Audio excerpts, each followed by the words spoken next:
It's being claimed that Tony Blair earned £41,000 a month by securing a deal for a Saudi oil company. According to documents obtained by the Times newspaper, the former Prime Minister, through his company Tony Blair Associates, agreed to help Petro-Saudi back in November 2010. It has confirmed that the secret agreement was to help them develop business in China, and the work lasted for several months.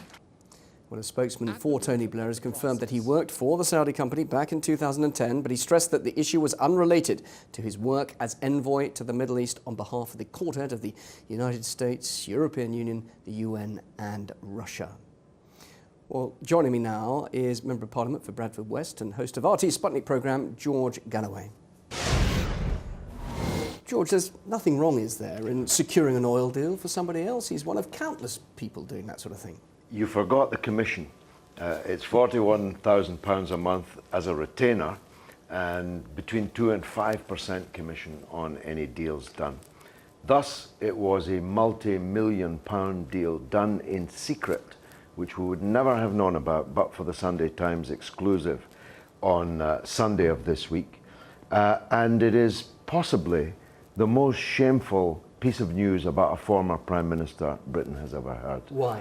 Because this man, having held office in the British government and carrying out policies in the Middle East to please the Saudi oligarchs, the invasion of Iraq, for example, though there are many others, having closed down the Al Yamama police inquiry into a £1 billion corruption allegation levelled against Saudi oligarchs and many, many other things.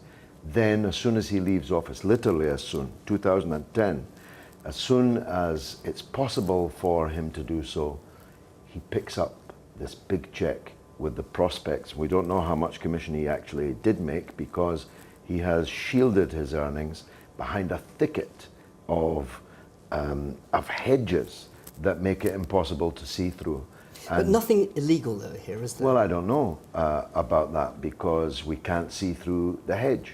And he's the one who erected the hedge before leaving office. He brought forward a number of tricks for camouflaging people's income and then benefited from it afterwards. You may know I'm making a movie called The Killings of Tony Blair, and we're having difficulty keeping up with all of this. Every time we think the film is finished, a new hideous example such as this emerges into the light. Well, obviously you don't want to say too much of what's in your film because we'll all be waiting to see that. But the fact is he has totally and utterly stressed it's got nothing to do with his role as envoy in the Middle East, as a peace envoy. Well, but what do you say to that? As Christine Keeler once said, he would say that, wouldn't he? She was a famous call girl. And that's what Mr. Blair has become. He's become a hooker for anyone who will pay him.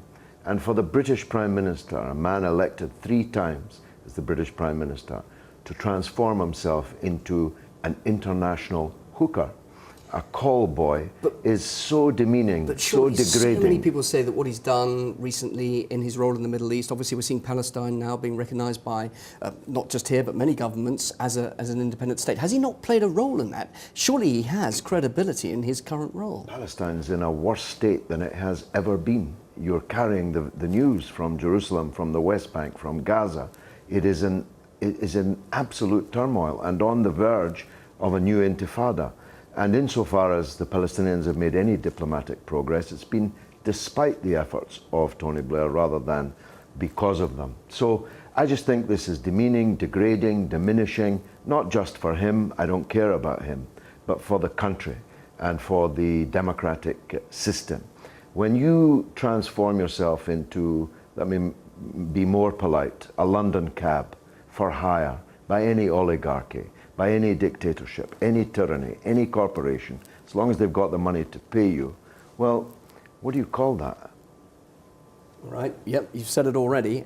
Just finally, does he not retain any credibility, though, the way he's been speaking out about events recently, particularly concerning Syria, ISIS, and our foreign policy and what we should be doing? People do listen to him, don't they? I'm amazed at how many media platforms give him attention, because, of course, all of these problems he's now speaking about were in part caused by him.